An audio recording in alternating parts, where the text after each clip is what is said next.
தரமான பிஓபிஎஃப் சிஸ்டனை கேட்டு வாங்குங்க. தரமான பிஓபிஎஃப் ஜெஸ்டா. தரமான பிஓபிஎஃப் ஜெஸ்டா. தேநீரின் உன்னத கிளை.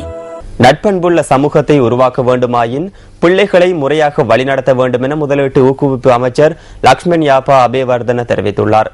மாத்தறையில் நேற்று நடைபெற்ற நிகழ்வில் கலந்து கொண்டு உரையாற்றிய போதே அமைச்சர் இவ்வாறு கூறியுள்ளார்.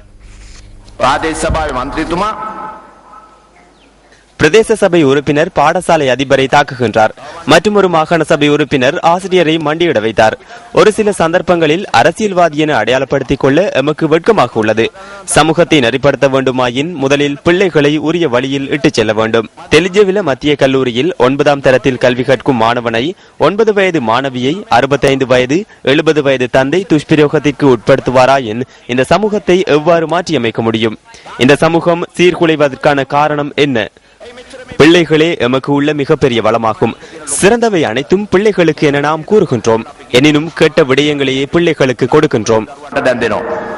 மாத்தறை பாலட்டுவ ஸ்ரீ போதிருக்காராம விகாரையில் புதிதாக நிர்மாணிக்கப்பட்டுள்ள தூபியை திறப்பதற்காக இந்த வைபவம் நேற்று நடைபெற்றது.